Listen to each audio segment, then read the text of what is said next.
In the autumn of 1834, in a stone farmhouse on the eastern edge of Lancaster County, Pennsylvania, a woman named Anna Kaufman set a clay crock down on a walnut table her father had built before she was born. Inside that crock were roasted grain, chicory root from her garden, a strip of dried dandelion, and a handful of dark roasted rye her husband had turned over the oak fire that same morning. She poured hot spring water over it, covered it with a linen cloth, and let it steep while the children came in from the barn. That was her morning cup. Her mother had made it the same way. Her grandmother, arriving off a wooden ship in Philadelphia in 1737, had carried the recipe in her head across the Atlantic. And in farmhouses outside New Holland and Bird in Hand, this very week, Amish women are still brewing that same cup, the same way nearly 300 years later. The cup of coffee sitting on your counter this morning has nothing in common with hers. Not chemically, not biologically, not agriculturally. What Anna brewed from her own soil, the shelf at your supermarket replaces with mold-contaminated beans, chlorinated decaffeination solvents, acrylamide from over-roasting, and synthetic flavor compounds that the FDA has never once required be printed on a label.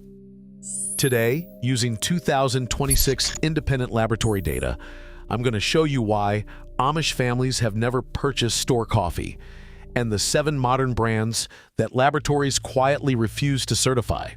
Stay until the end. The home test I'm going to give you takes 4 minutes, and it will change what you pour into your cup for the rest of your life. The Swiss Anabaptists, who arrived in William Penn's colony in 1737, brought with them a suspicion of anything they could not produce themselves. Coffee beans could not grow in Pennsylvania soil, so they did what their grandmothers had done in the Palatinate. They roasted grain, they dug chicory, they harvested dandelion root in late summer when the taproot was thickest, they blended roasted barley with rye, sometimes with a whisper of molasses, and they brewed it strong enough to stand a spoon in. The Ordnung, the unwritten community code, did not forbid coffee. It simply held that a household which cannot feed itself is a household dependent on strangers. Rebecca Stoltzfus, an elder in Leacock Township whose kitchen I have sat in more times than I can count, told me plainly that her family has never once paid for a bag of coffee at a store. Not her, not her mother, not her grandmother. Decades of Johns Hopkins research on Lancaster County Amish populations have documented measurably lower rates of acid reflux, gastritis, and metabolic syndrome than in the surrounding English population. Researchers keep publishing the same finding. The Amish are drinking something different every morning. The something starts in the crock on the walnut table. Mainstream America lost this category in a very specific year. In 1903, a German chemist named Ludwig Roselius patented a decaffeination process that used benzene, a known human carcinogen. By 1923, Maxwell House was running full-page advertisements telling American housewives that home roasting grain was primitive, that chicory was a poverty substitute, that real women served branded coffee. Within 20 years, the family grain roaster disappeared from American kitchens. My own grandmother, somewhere in rural Ohio, threw out her cast iron roaster in 1954 because Good Housekeeping told her it was old-fashioned. She replaced it with a blue can from the grocery store. She spent the last 18 years of her life on 3 different medications for her stomach. The Amish never got the memo. They did not subscribe. They kept the roasters. And 3 generations later, their stomach linings prove they were right. Brand number 7 is Folgers Classic Roast, the red can your father drank from, the aroma marketed as Waking Up America. Independent 2026 mycotoxin panels found measurable ochratoxin a kidney-damaging mold byproduct that survives roasting.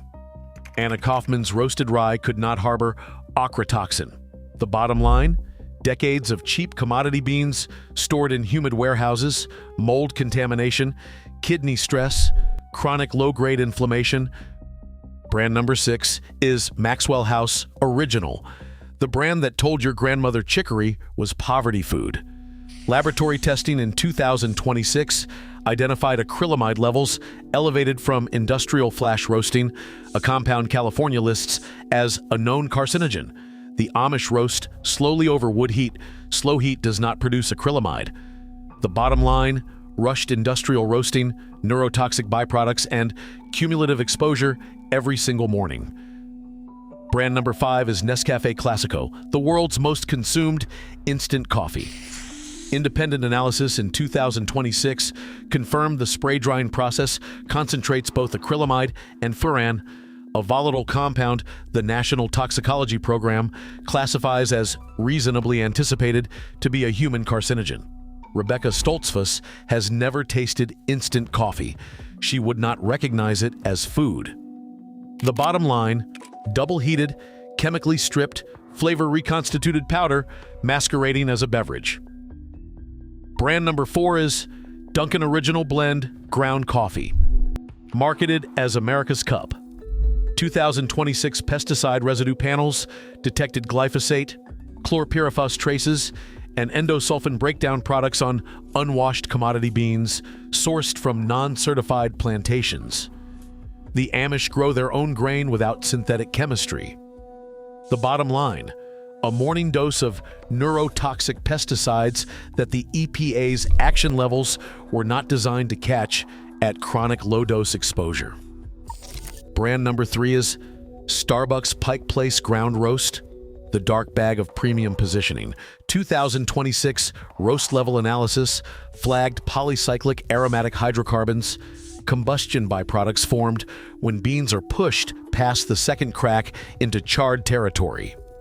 The Amish pull their roasters off the heat the moment the grain turns mahogany.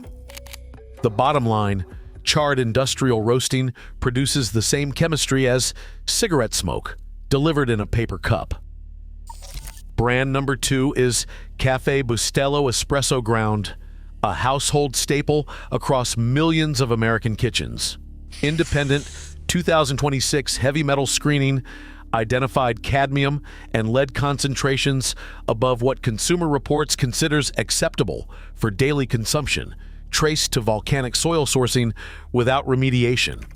Anna Kaufman's rye grew in Pennsylvania limestone loam. The bottom line: cumulative heavy metal loading in kidney and bone tissue, 1 cup at a time. Brand number 1, the brand laboratories refused to certify outright in 2026, is International Delight flavored coffee creamer paired with store brand commodity coffee, partially hydrogenated soybean oil residues, sodium caseinate, dipotassium phosphate, artificial vanillin synthesized from petroleum, titanium dioxide for whitening, a compound the European Food Safety Authority banned as a food additive in 2022. The Amish pour raw cream from their own cows. The bottom line: a petroleum-based white powder suspended in sweetened water, poured into poisoned coffee, consumed before sunrise by millions of Americans who believe they are drinking breakfast. 3 brands still exist that a cautious historian can recommend.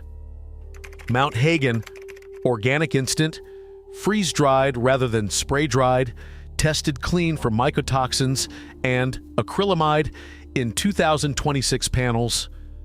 Purity Coffee Medium Roast, third-party certified for mold, mycotoxin, and pesticide thresholds below detection.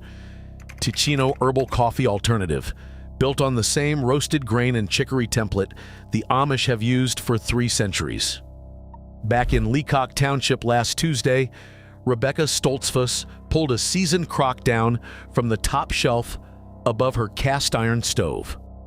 The process begins with roasted barley and rye, about 1 cup combined, crushed coarsely in a hand mill. 2 spoonfuls of ground chicory root from last summer's harvest go in next, a pinch of dried dandelion root.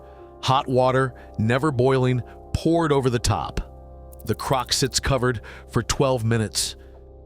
The grounds settle on their own. No filter, no paper, no plastic. That cup costs her roughly 9 cents to make. The same category on a supermarket shelf runs $14 a pound, and every single compound we just exposed across 7 brands, ochratoxin, acrylamide, glyphosate, is mathematically impossible to form in her crock. 3 home tests. Test 1, the cold water float. Drop a tablespoon of your ground coffee into cold water. Pure coffee sinks, fillers, chicory substitutes, and additives float within 30 seconds. Test 2, the white napkin. Brew your coffee. Pour a tablespoon onto a white paper napkin. Clean coffee leaves, a uniform brown ring, contaminated coffee leaves, an oily rainbow edge, the signature of rancid bean oils, and mold metabolites. Test 3, the stomach check. Drink your usual brand black for 3 mornings. Switch to Monthagen or roasted barley for the next 3 mornings. Your stomach will tell you what the laboratory tells me. 7 brands weaponizing industrial chemistry against your first cup of the day. 3 brands proving clean coffee still exists. 1 Amish practice that predates every single one of them by nearly 300 years. 3 home tests you can run tomorrow morning.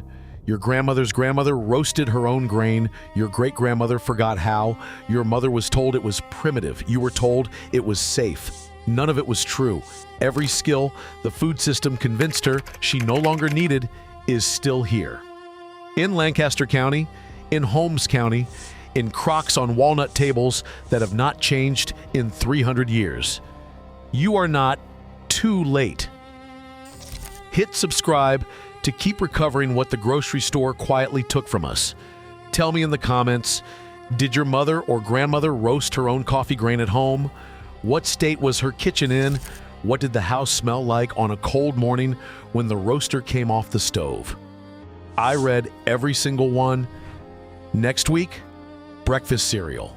The 7 boxed brands running the same 1920s playbook, the same chemistry, the same betrayal, and the Amish family in Holmes County, Ohio, who has been milling their morning grain the same way since James Polk was president,